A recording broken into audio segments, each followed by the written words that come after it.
They named her the Barren old Maid. The cattle Barren named her his wife. The deed was on the table between us, and she hadn't looked at it once. That's what I remember first. Not the way she held herself, straight as a post, hands flat on her knees, not the dress that had been mended at both cuffs, not the gray coming in at her temples that she hadn't done anything to hide. I remember that deed sitting there in the lamplight, my signature already dry on it, and her eyes fixed on my face like the paper didn't exist. I'd had men look at me that way. Lawyers, sheriffs, a judge once in Abilene who thought he had leverage and found out he didn't. But a woman hadn't looked at me like that in so long I'd forgotten what it felt like to be read by one. Her name was Cora Blanchard, 41 years old, which I knew because her brother Weston had told me when he came to the house asking to borrow against his quarter section for the third time in 4 years.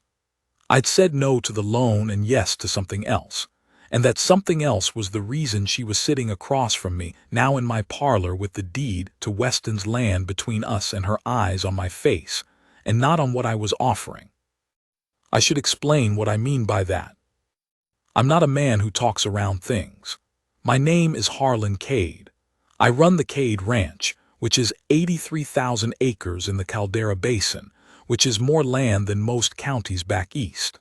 I've run it alone for 11 years, since my wife Eleanor died of a fever the summer our second child was born and the child went with her. I am 62 years old. I have more money than I'll spend. I have no sons. I have no heirs. I have 3 foremen I trust, 14 permanent hands I'd put up against any crew in the territory, and a cook named Felix who's been with me since the Comanche Wars and who tells me the truth when no one else will. Felix was the one who said, "You need a wife, Harlan, not a housekeeper." I had a housekeeper. Her name was Mrs. Prout, and she was 68, and she ran the house like a military campaign and had been doing so for 9 years, and I had no complaint with her. But Felix meant something different. Felix had watched me sit at a table that seats 16 and eat alone for 11 years. Felix had watched me ride out before sunup and come in after dark and talk to nobody but horses and hired men and the occasional banker. Felix understood something about me that I had spent 11 years not understanding about myself. I needed someone to see me. Not Harlan Cade the cattle baron. Not the man who owned the water rights on 3 creeks and had the county commissioner in his pocket and whose name made smaller ranchers go quiet. The other thing, whatever was underneath all that, whatever Eleanor used to find when she looked at me across a supper table on a quiet evening and smiled like she knew something I didn't. That thing had gone unseen for 11 years, and I had let it go because letting it go was easier than admitting it was gone. So when Weston Blanchard came to me for the 3rd time, hat in hand, smelling of whiskey and failure, talking about the back taxes on his quarter section and a note he couldn't meet, I made him an offer that had nothing to do with the land. I told him I'd clear the taxes and retire the note and deed the quarter section back to him free and clear. All of it, no interest, no conditions on the land. In exchange, I wanted to meet his sister. He looked at me the way men look at you when they think you've lost your mind, but the alternative is losing their land. And after a moment he said he'd ask her. I want to be precise about what I was doing. I wasn't buying a woman. I wasn't arranging something indecent. I had one purpose, to sit across a table from a woman who'd been alone a long time and see if there was anything between us worth the asking. If there wasn't, the deal was off. I'd made that plain to Weston, though he didn't quite believe me. What I hadn't expected was her. She'd come in on her own. Weston had offered to bring her, and she'd apparently told him she'd find the Cade Ranch without a guide, which she did, riding a bay mare with a loose shoe on the left rear that she'd noticed before I did and mentioned on the way to the porch. Not a complaint. An observation, the way you'd tell someone their gate latch was loose. Mrs. Prout had shown her to the parlor, and I'd come in and sat down and put the deed on the table. An honest opening, here's what's at stake, you can see it plain. She'd glanced at it once, then looked at me and hadn't looked away. We talked for 2 hours. I don't remember everything we talked about. I remember she'd run her brother's household for 14 years since their mother died, and had done it on almost nothing while Weston made bad decisions and borrowed money and blamed the weather. I remember she read, which surprised me, not the Bible, though she read that too, but other things. She mentioned a book about the geology of the southwestern territories that she'd borrowed from the schoolteacher and read twice. I remember she said she'd never been to the mountains north of the basin and wanted to go before she got too old, which she said plainly, without self-pity, the way you say you want to see a thing. I asked her what she thought the arrangement would cost her. She thought about that. Not long, but she actually thought about it. She said my name, and then she said whatever's left of it. She meant that the town had already decided what she was. Barren Cora Blanchard, the old maid who dried up waiting, too sharp-tongued to catch a husband and too old to matter.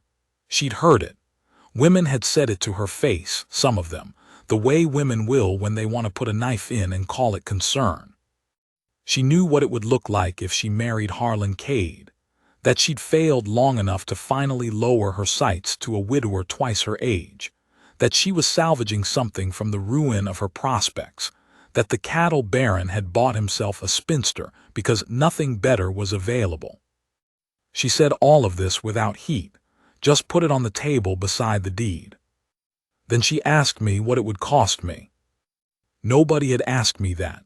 Not Felix, not Weston, not the thought I'd had in the small hours when I'd first considered this. Nobody had asked what Harlan Cade was putting up. I told her the truth. I said it would cost me the pretense that I didn't need anything. That I'd spent 11 years being the man who needed nothing from anybody, and if I sat across from her at that table for the rest of my years, I couldn't pretend that anymore. A woman like her, and I meant it exactly the way I said it. I meant a woman who looked at me and saw past the deed and the acreage and the weight of the name. A woman like her would see through me in a month, probably less. Whatever I'd been hiding from myself, she'd find it. She was quiet for a moment. Then she said, "That seems fair." We married in October, 6 weeks later. Justice of the peace in town, 2 witnesses, Felix and Mrs. Prout, who cried, which surprised me. No party. Cora hadn't wanted one, and I'd told her whatever she wanted was how it would be. The town talked. Of course the town talked. I heard it filtered through Felix, who heard it from the cook who came twice a week for supplies, and who could not be stopped from gathering intelligence. They said she'd angled for it. They said no man with options would have chosen Cora Blanchard. They said she must have something on him, some piece of information or leverage that explained what was otherwise inexplicable. The idea that Harlan Cade had looked at that woman and wanted her, not wanted her land or her silence or some advantage she offered, that idea they couldn't make fit. So they bent the facts until they did. What made it worse, and I heard this later, after the fact, from Felix who hadn't wanted to tell me, was what they said about her specifically. Not just that she'd maneuvered a rich old man, but the words they used for what she'd been before. That she was dried up. That Harlan Cade had settled for leftovers because he was too old and set to attract anything worth having. That she'd probably outlast him and get the land anyway, which was what she'd been scheming toward the whole time. A woman named Alderton, the banker's wife, had said in the church hall, loud enough for the room to hear it, that it was a shame when a decent man had to scrape the bottom of a barrel that everyone else had already passed on. Felix told me this on a Thursday in November, standing in the kitchen doorway with his hands in his apron, and his face said he'd been carrying it for a while and decided I needed to know. I stood there for a moment. I said, "Does Cora know that woman said it?" Felix said he didn't know, he thought possibly. I said, "Does she know you're telling me?" He said no. I went and found Cora in the spring house, where she was fixing the leak in the roof that she'd identified her first week. She was on a ladder with a handful of shingles and a mouthful of nails, and she looked down at me with a question on her face when I came in. I said, "Come down a minute." She came down. She held the nails loose in her hand. She waited. I told her what Felix had told me, the whole of it, without trimming it. She deserved to know what was being said, and she deserved to hear it from me plain. She listened. Her face didn't change much, a flatness that I'd come to recognize as her way of receiving something she'd already half known. When I was done, she was quiet for a moment. She said, "I heard most of it, not the Alderton woman specifically, but the shape of it." I said, "I'm sorry." She said, "For what? You didn't say it." I said, "Still." She looked at me then, and there was something in her face that was harder and cleaner than anything I'd seen there before, and she said, "They said those things about me before you, Harlan. When I was nobody's wife, when I was just Cora Blanchard running her brother's house and growing old in a town where everyone had decided what I was. They said it quieter then, but they said it. At least now they have to look at me when they say it." I didn't know what to do with that. I'm not a man who has words for the particular kind of anger I felt, not hot anger, but a cold, settled thing, the kind that doesn't make noise. I said, "You should be seen the way you are." She said, "You see me." She said it plainly, like a statement of fact, like the geology of the basin. Here is what the ground is made of. No drama in it. Then she climbed back up her ladder. I stood there for a moment. Then I went back into the house and wrote a letter to the Alderton woman, one short paragraph, which I will not reproduce here because it is not the kind of thing I'm proud of composing, though I'm not ashamed of it either. I told her that her opinion of my wife was unwelcome and that she should keep it to herself. I sent it in the Morning Post. She never said anything about Cora in my hearing again. I don't know what she said when I wasn't in the room. I suspect she was careful. Felix, when I told him what I'd done, nodded once and said, "Good." What happened next with the Alderton woman I didn't expect, and I'll be honest, it told me more about this place than anything that had come before. 2 weeks after my letter, I was in town for supplies and I ran into Judge Carver outside the post office, who was a man I had business dealings with and who was not a gossip but who paid attention to the shape of things the way a good judge does. He said he'd heard I'd sent a note to Margaret Alderton. I said I had. He said, with a look that was hard to read, "It's a funny thing." He didn't finish the thought, just shook his head and moved on. I found out what he meant that afternoon. Margaret Alderton, it turned out, was not a woman who received a letter from Harlan Cade and stayed quiet. She'd shown the letter to 2 women, friends of hers, women who had also made remarks about Cora at various times in various ways, and the 3 of them had apparently decided that Cade's defending his wife proved something unsavory about the whole arrangement. That a man didn't send that kind of letter over a woman he'd married for practical reasons. That there must be something else going on. The conclusion they'd arrived at, and I had this from Felix, who had it from the feed store, who had it from the minister's wife who was not at all on the Alderton side of things, and who'd found the conversation offensive, was that I must be infatuated with Cora in some excessive, embarrassing way. That was the only explanation for the protectiveness. A man of my standing, defending a woman like that, could only be made foolish by unusual feeling, and unusual feeling was itself a kind of weakness. I sat with that for a while. A man defends his wife, and it is read as weakness. A man is loyal, and it is evidence of something wrong with him. The thing that should have been obvious, that I had chosen Cora Blanchard because I had looked at her and found her worth choosing, that the choice was mine and freely made with clear eyes, that simple truth was incomprehensible to them. They needed it to be something else. Manipulation, infatuation, a transaction, a scandal. Anything but a man seeing a woman plain and deciding she was worth his life. I thought about that for a long time, and what I eventually decided was that it didn't matter. What the town made of us was the town's business and always would be, and the town had been wrong about Cora for 41 years and would probably die wrong about her, And I had learned by then that being seen by the wrong people is no substitute for being seen by the right one. The right one was at home, at the kitchen table. I stopped at the dry goods store on my way out of town and bought a length of blue wool fabric that I'd seen Cora looking at once, just briefly, when she'd been in for thread. She hadn't picked it up, just touched it at the edge and put it back, the gesture of a woman who has trained herself out of wanting things. I put it on the counter without making a thing of it and rode home. She was at the table when I came in. I set the fabric down in front of her and went to hang my coat. She was quiet for a moment. Then she said behind me, "Harlan." I said, "There was enough left for a coat," they said. Another pause. She said, "Thank you." I said, "It's a good color for you." I heard her fold it. I went and got my coffee. Neither of us said anything else about it, which was right. That evening she wore it draped across her shoulders at supper, like a shawl, which was not a thing the fabric was made for and which looked nothing like a coat, and which was also its own kind of statement that she had it and would use it how she pleased. I noticed. I didn't say anything. There are things between two people that only need to be noticed, not spoken. What the winter had done to her, or what the winter had revealed in her, showed most clearly in March, when the calving started. I had not expected her to be in the calving barn.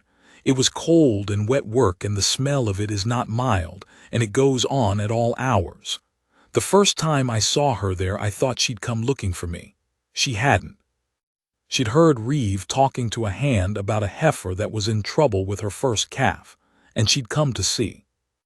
What she knew about calving was not nothing. She'd grown up partly on a farm before her father moved the family to town, but it had been 20 years and she was modest about it, which I respected. She stood back and watched and asked 2 questions, and then was there again the next morning for a different cow. By the end of the week she was helping when they needed an extra hand, which was often, and the men had stopped being awkward about a woman in the barn and started just being glad of her. Reeve told me, on a cold Wednesday morning when we were checking the head count, "Your wife saved that spotted heifer last night." I looked at him. He said Crane panicked. She stayed calm and knew what to do. Calf and cow are both fine. I went and found her in the house at midday, washing up at the kitchen basin. There were things on her hands that I won't describe. Her hair was back and there were pieces of straw in it. I said, "Reeve told me." She looked at me in the mirror above the basin. I said, "Well done." She said, without drama, "It wasn't complicated. Crane got frightened and made it worse, and I told him to step back and let me work." I said, "Still." She dried her hands on the towel. She looked at me for a moment in that direct way of hers, and I could see her decide again to say the thing. She said, "I have been small for a very long time, Harlan. It was required of me and I did it. But I am not small. I want you to know that." I said, "I know it." She said, "I wanted to make sure." I said, "I knew it the first afternoon." She thought about that for a moment. Then she put the towel down and went back out to the barn to check on the heifer, and I stood in the kitchen for a moment with the sound of the basin still draining. She had been small for a long time because it was required, and now it wasn't. And what was coming out of her, in the calving barn and at the supper table, and in the conversations we had in the evenings that went on longer than either of us expected, what was coming out was everything the years had made and the town had refused to see. I had the great, dumb luck of being the one she came into her own with. I don't take any credit for it. She'd done all the building herself in bad conditions without reward. I just opened a door. She walked through it and she kept walking and she didn't look back. November came in hard that year. Snow by the 10th, which was early, and cold that cracked the ground and killed a section of fence on the North Range that my men spent 3 days replacing in weather that froze the metal of the tools. I rode out with them 2 of those 3 days, which I'd always done. I wasn't a man who stayed warm while hired men froze, and when I came in the second evening Cora was at the kitchen table with a lamp and a cup of something hot. she said without looking up from whatever she was reading. "There's soup on the stove." I said, "Thank you." She said, "You're favoring your left side. Since you came in." I was. An old injury, a fall from a horse 9 years ago that had healed wrong, and that bothered me in the cold. I hadn't told her about it, and I hadn't said anything when I'd come in. She'd heard it in the way I moved. I said it was nothing, old break. She looked up then.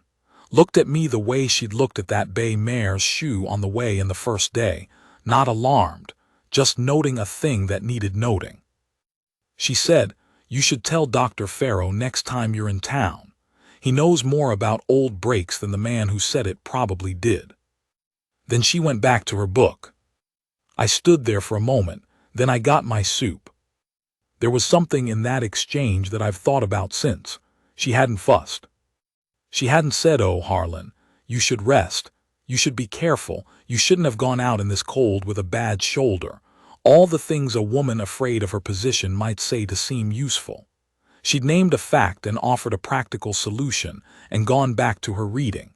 She treated me like a competent man who could act on good information. I hadn't been treated like that in a long time. The men at the ranch saw me as the boss, which meant they managed me, told me what they thought I wanted to hear, softened problems before they brought them to me, worried about my reaction. Bankers and lawyers handled me. The town held me at a remove. Eleanor had known me differently, but Eleanor was gone, and in 11 years I'd forgotten that you could be talked to plainly by someone who was on your side. Cora was on my side. It took me some time to understand that that was what she was. December brought something else. 3 of my cattle turned up dead on the South Range on a Tuesday, found by my foreman Aldous Reeve when he rode out for the morning count. Not dead of cold, not dead of illness. Killed. Throats cut, carcasses left, and the sign around them, boot prints. A camp ring 200 yards off in a draw said it was men, not predators. I'd had rustlers before. Every rancher in the basin had. But rustlers took cattle, they didn't kill them and leave them. This was a message. Reeve brought me out to look at it. I stood over those carcasses in the gray morning cold and looked at the camp ring in the draw and felt something settle in me that wasn't anger exactly. Something older and colder than anger. I knew who it was. There was a man named Dowd Petties who'd been grazing his small herd on a strip of land south of my boundary for 3 years on a handshake agreement I'd had with his father, who was a decent man and had since died. Dowd was not a decent man. Dowd had ideas about that strip that didn't match reality. He'd been talking in town about a water right on the South Creek that he claimed predated my title, which it did not, and which any honest reading of the county records would confirm. I'd had my lawyer write him a letter. He'd responded by telling anyone who'd listened that Harlan Cade had stolen that creek from his father. He hadn't come to me directly. That would have required a kind of courage he didn't have. Instead, he sent this. Reeve asked me what I wanted to do. I told him to pull the men off the South Range and put them on rotating night watch, inventory every head within the day, and I told him I was going to ride into town. I didn't tell Cora where I was going. I told her I had business in town, which was true, and I told her I'd be back by supper, which I wasn't sure of. She was at the kitchen table again. She spent more time at that table than anywhere else in the house. I'd started thinking of it as hers, and she looked at me and said, "All right," and then said, "The South Range." I stopped. She said, "Reeve had a look on his face this morning, and you've had yours, the South Range." I said, "Yes, 3 head." She didn't say she was sorry, which was the right instinct. She said, "Dowd Petties has been talking at the feed store. Ted Marsh told me when I was in last week for seed. The water right on the South Creek." I said I knew about that. She said, "He told 2 men that your lawyer's letter was proof you had something to hide. That honest men don't need lawyers. They settle things face to face." Something in that angered me, not the stupidity of it, which was profound, but that she'd heard it and not mentioned it for a week. probably because she wasn't sure whether to tell me. I said, "You can tell me things like that." She looked at me steadily. She said, "I know. I wasn't sure you'd want to be worried." I said, "I'd rather know." She nodded, then she said, "Be careful, Harlan. Not be careful the way people say be careful when they want you to come home safe, which is about them and their fear. She said it the way you'd say it to a man you knew was good at being careful, reminding him to stay that way. A different thing." I rode into town. Petty's was at the saloon, which is where he spent most of his time. He had 2 men with him that I recognized as brothers from up near the timber line who hired out for various things, and were not particular about what the things were. I want to be careful about how I tell this part. I am not a young man and I am not a fool, and I have been in this territory long enough to know that there are 2 ways to handle a man like Dowd Petty's. The legal way, which is correct and thorough and slow, and during which he will keep sending messages on your South Range, and the direct way, which is faster and carries its own risks, but which Petty's himself has been choosing by having cattle killed. I chose the direct way. I walked into that saloon and I sat down at his table, and I told him 2 things. First, the water right on the South Creek was mine, had been mine since before his father bought his land, and if he wanted to spend the next 2 years and whatever money he had left proving that in court he was welcome to try, but he'd lose, and he'd lose in a fashion that would be publicly humiliating for him and uneventful for me. Second, my men had the camp ring catalogued, had the boot prints, and what had been done to those 3 cattle was enough to put a man in front of a judge on a destruction of property charge. I wasn't going to do that, not yet, but I was going to keep the evidence, and what I did with it would depend entirely on what happened next. His men were sitting there. Petty's was a man who needed an audience, and he had one. He said something about the Cade name and what he thought of it. He said something about my wife. I won't repeat what he said about my wife. I told him, very quietly, that he was going to stand up and leave this saloon and go back to his land and not touch another animal that belonged to me or any neighbor of mine, or I was going to pursue every legal avenue available to me with the full resources of the Cade Ranch, and that when I was done, there'd be nothing left to argue water rights about because there'd be no land for him to stand on. Then I sat there and waited. He left, his men went with him. I rode home in the dark, which is not something I generally do, and the cold was deep, and the stars were out, and the land was very quiet. The South Range was to my left in the dark. I know this land the way you know your own hand. I could ride it blind, and the 3 dead cattle were out there somewhere in the cold, and Petty's had done that to put fear in me, and it had not put fear in me. What it had done was clarify something. This land was mine. The work of 30 years and Alina's years beside me before she went, and the years since that I'd spent alone. Mine, and whatever was on it was mine to protect. Cora was mine. I hadn't quite felt that before, not with that particular weight. She was mine the way the land was mine, not property. Nothing like that, mine in the sense that she was a thing in this world that I was responsible for, that I'd made a vow about, that I would stand between and whatever came. I hadn't known I felt that until Petty said what he said about her. I came into the house and Cora was in the parlor, not the kitchen, which was unusual. She had a lamp going and a book in her lap, but she wasn't reading it. She looked at me when I came in, looked at my face the way she did, the whole face look. She said, "All right." I said, "Yes." She said, "Petty's." I said yes. I told her what had happened, not everything, not what he'd said about her, but the shape of it. She listened without interrupting. When I was done, she said, "Do you think he'll stop?" I said I thought he would if he was smart. I wasn't sure he was smart. She said, "Do you want me to ask around in town?" Quietly. "There are women who know things about Petty's that men don't." I looked at her. She said, "You don't have to do all of it alone, Harlan." That is the sentence I remember from that evening. Those 8 words. Not because they were eloquent, they weren't. They were plain, the kind of plain that Cora spoke in, but because of what she was telling me. She was telling me she knew I'd been doing all of it alone. She was telling me she saw that, and that it wasn't required anymore. I said yes, I said I'd like that. She nodded, put her book down, stood up. She was close to me and she put her hand on my jaw, the side of my face. A moment, her palm cool and deliberate, the way you'd touch a man you were reminding something to. Then she went past me toward the kitchen. I stood there a moment. Then I followed her. January and February were hard months on the range, which they always are, and I spent most of them working. Cora had found out some things about petties, through the women at the church social, through the wife of the feed store owner, through whatever network women build in small towns that men never quite see.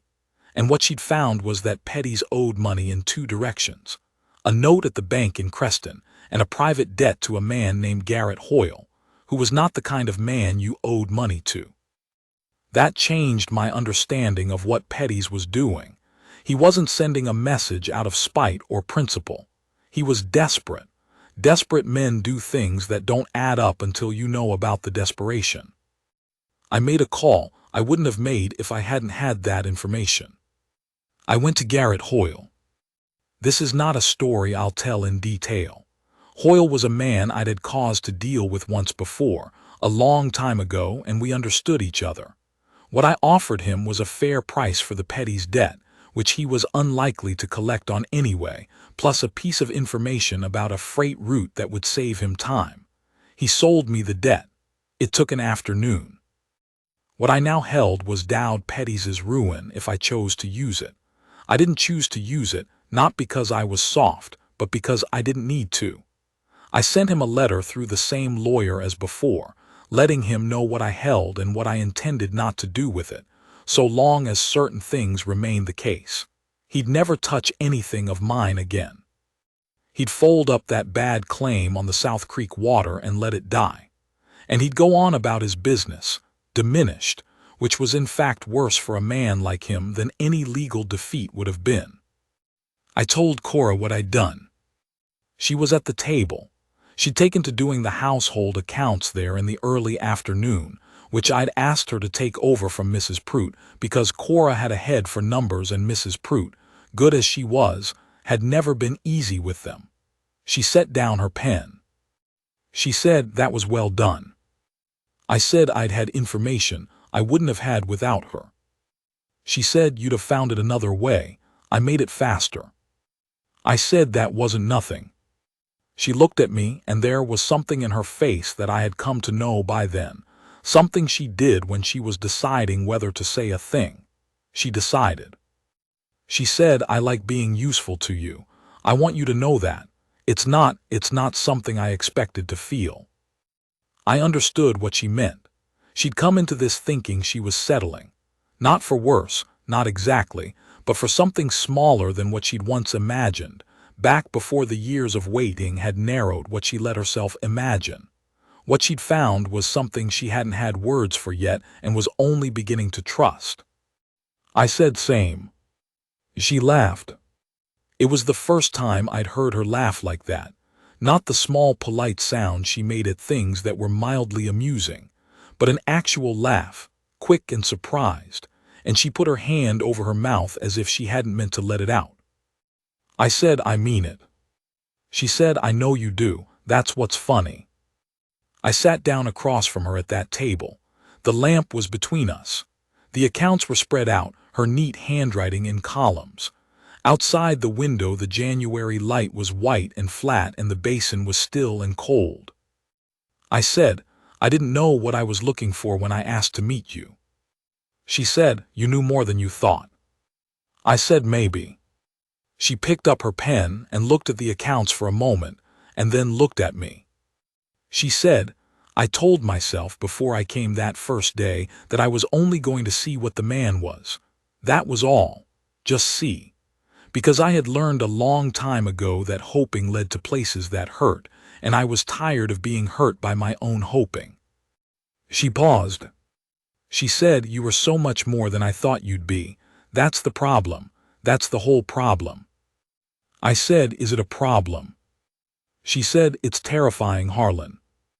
I said I knew. She said, how do you stand it? I said, I found I preferred it to the other thing. She was quiet a moment. Then she set the pen down again and reached across the table and put her hand over mine, not the deliberate cool gesture from the parlor that first night, but something different, something she didn't think about first, and she left it there. Outside, the light was doing what it does in January in the basin, going from white to gray without much ceremony. And the house was warm, and Felix was somewhere in the back making something that smelled of onion and dried pepper, and the accounts were there on the table half finished, and Cora's hand was on mine. That is the clearest thing I own from that winter. There is a piece of this I have told, and a piece I haven't. What happened on the South Range, the cattle, petties, the debt, the resolution, that is one story. There is another one inside it. It was February, toward the end of the month. Petties had gone quiet as I'd expected, though I kept the night watch on through the season out of habit and because Reeve thought we should. On a Thursday night, one of the younger hands, a boy named Crane who was 19 and eager, came back from his watch on the south boundary and told Reeve he'd seen a light in the old draw, the same draw where the camp ring had been found. Reeve woke me at 2 in the morning. I pulled my boots on and my coat, took the rifle I keep by the bed, and rode out with Reeve and 3 other men in the dark. I want to be honest about what that ride felt like. I am 62 years old. I am not what I was at 30. My shoulder ached in the cold and the darkness felt deeper than it should have, and I thought, once, what am I doing out here in this cold? Who is it that I am trying to protect? And then I thought everything, all of it. The land and the men, and the house with the light in the kitchen window that I could still see at the edge of my vision as we rode south. That light. Cora had been up late that evening. She'd said something about wanting to finish a letter to her cousin in Santa Fe, and the kitchen window had been lit when I'd gone to bed around 10, which I'd noticed only the way you notice things that are simply right, the way you notice the barn in its correct place or the creek running at its proper level. It was there. It was as it should be, and riding away from it in the dark toward whatever was in that draw, I felt the specific weight of what I was riding away from. A house with a light in it, a woman writing a letter at a kitchen table. I had not thought, in 30 years of running this ranch, that a house could feel like something you were defending. Not the structure, not the property, not the deed. The thing inside it, the warmth of it, the particular warmth of a specific person in a specific room. That was the new thing. That was what the 11 empty years had cost me, and what I hadn't let myself name until I was riding south in the dark toward a sound that turned out to be nothing. The draw was empty. A surveyor's marker, it turned out someone had been running a line, left a lantern behind by accident. Crane had done right to report it. We rode back. I came in just before dawn. The house was quiet. I pulled my boots off in the mudroom and hung my coat and set the rifle in the hall rack and went toward the kitchen to get something hot because I was cold through. Cora was there. She was wrapped in a heavy robe, her hair down, standing at the stove with a pot going. She looked at me. She said, "Nothing there." I said, "Nothing, surveyor's lantern." She nodded. She poured me a cup from the pot. It was that strong coffee she made that had chicory in it, which I had come to prefer to any other kind, and set it on the table. I sat down. She sat down across from me. We didn't say anything for a moment. The fire in the stove was talking to itself. It was dark outside still, the dark just beginning to gray toward the east. Somewhere out on the range I could hear a coyote, a long one, and then nothing. She said quietly, "When Reeve came in and I heard him talking, and then I heard you getting up, I lay there for a while, after you left." I said, "I'm sorry, I tried not to wake you." She said, "You didn't, I was already awake." She wrapped both hands around her cup.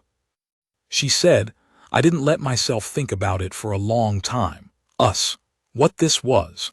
I'd built up a way of living that didn't have anyone in it that I depended on, because depending on people was how you got broken. I was very good at it.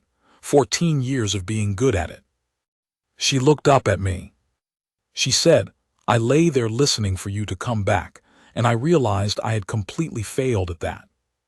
Something happened in me when she said that. I won't try to name it. It was an old sensation, half forgotten, and it had to do with being the man a woman listened for in the dark. I said, Cora. She said, don't make it something large. I'm just telling you so you know. I said, all right. We drank our coffee in the dark that was going slowly gray. After a while she said, you came back. I said, I came back. She said, good, that's all good.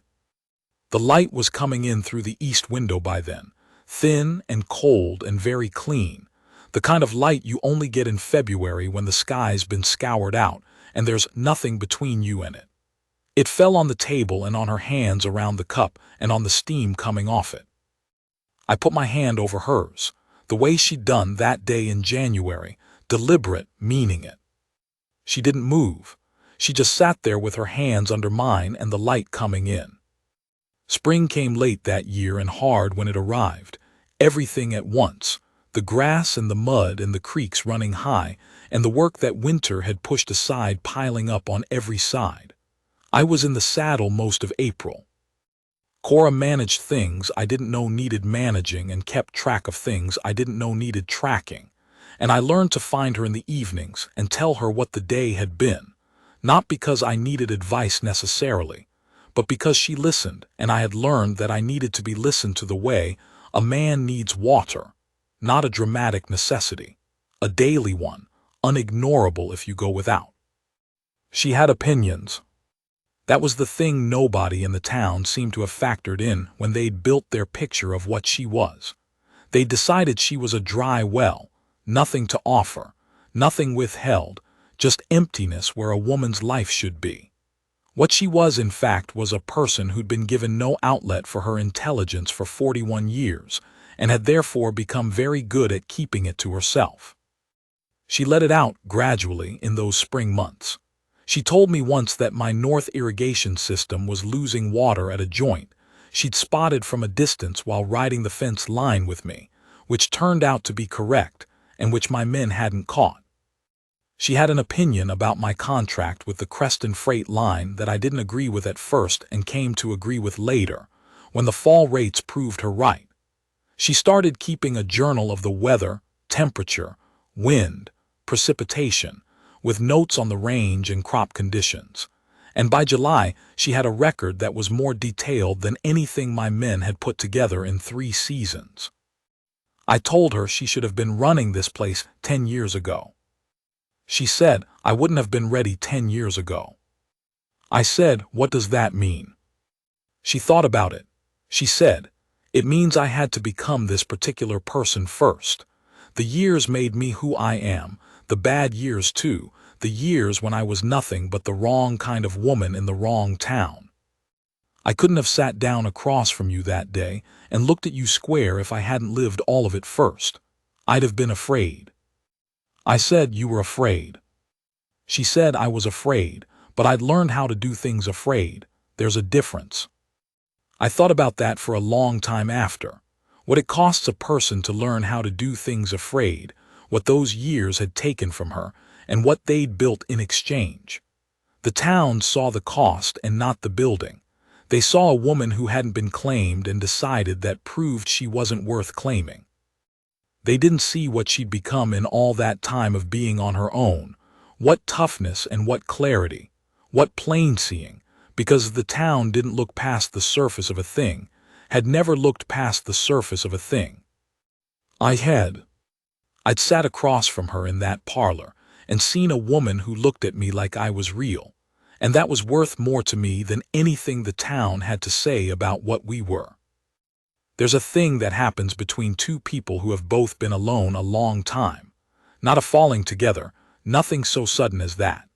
More like two rivers meeting at a confluence, a slow merging, each holding its own current for a while before they're finally one thing. You can stand at the joining and see where each one started, and you can also see that they've become something neither could have been alone. I watched that happen across that winter and into the spring, and mostly I watched it without having words for it. The way you watch weather move across the basin, too big to name while it's on you, understood only after.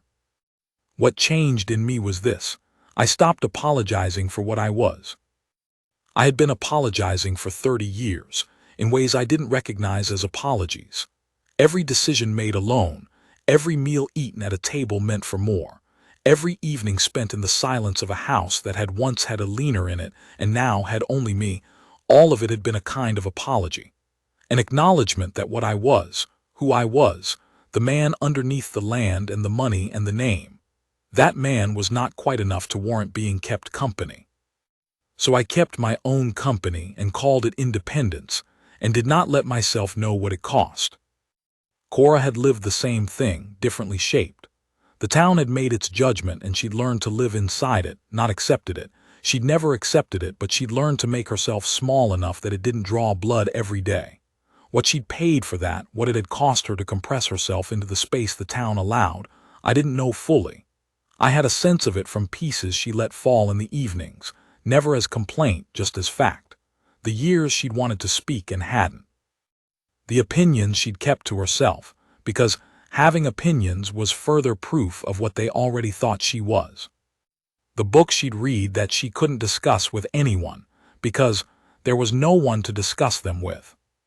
We made up for lost time in this respect. We talked in the evenings the way I hadn't talked since a leaner, maybe more because Cora was a different kind of mind than a leaner had been, sharper in some ways, less patient with soft thinking, willing to disagree and precise about why. She read everything she could get her hands on, which in the basin meant whatever the schoolteacher could order from the bookseller in Creston, and whatever I had on the shelves, which was more than she'd expected. She said once, "You've read all these." I said most of them. She said, "You didn't seem like a reader." I said, "What did I seem like?" She said, "You seemed like a man who had no time for anything that wasn't land." I said, "Alina Reed, she made me." She thought about that. She said, "Alina sounds like she was very good for you." I said she was different than you, you're harder. She said without offense, "You need harder, you've been soft in the wrong places." I thought about that for a long time. Soft in the wrong places. She meant the places I'd let loneliness turn into pride, the places where needing nothing had calcified into a kind of armor that kept everything out. She had put her thumb on it without even trying, and she'd said it the way a person says it when they're not trying to wound you, when they're just saying what they see. That was the great gift. Not that she was kind, but softly, without show, but that she was honest. In a world where everyone managed Harlan Cade, she just talked to me plain, and that was so rare and so necessary that sometimes I'd sit there across from her in the evenings and feel something close to amazement that this was what an ordinary night looked like now. An ordinary night, her at the table with a book or the accounts, me in the chair with whatever I was working through, Felix cleaning up in the kitchen making his quiet sounds, the lamp between us, the wind off the basin. I had not known in 11 years that ordinary could be so much. The basin bloomed in May. That sounds like a small thing, but it isn't. The Caldera Basin in bloom is something I've watched for 30 years, and it still makes me stop. The grass goes from dead brown to a color that has no name in about 2 weeks, and the wildflowers come up in the draws, and along the creek banks, and the whole landscape that was gray and hard becomes something almost impossible to believe. Cora saw it for the first time that May. We rode out together on a Sunday, which was the only day I let myself have entirely unless something required me. I had been going to show her the north pasture where the grass grows tallest, but we ended up at the rim above the basin instead, because I wanted her to see the whole thing at once. She looked at it for a long time. She said, "This is what it is." I said, "Yes." She said, "All this time I was in that house in town, and all this was here." I said, "It's still here." She looked at me and there was that thing in her face, the deciding thing, and she said, "I used to think I'd missed everything. All the things a woman's supposed to have. I thought that was what happened to me, what I'd drawn. The wrong lot." She looked back at the basin. She said, "I don't think that anymore." I had nothing to say to that. That wouldn't have ruined it, so I said nothing. We sat up there on that rim for an hour, maybe more. The horses quiet beside us and the wind off the mountains in the north, and the whole basin laid out below, green and gold in the May light. She took my hand at some point. I don't remember when exactly. Just that at some point we were sitting there in the sun on that rim, and she had my hand, and neither of us had made a thing of it. That was when I understood that something had finished, something that had started 11 years ago when a leaner died, and I'd closed up what needed to be closed and told myself it was fine, told myself a man didn't need to be seen, told myself the land and the work were enough.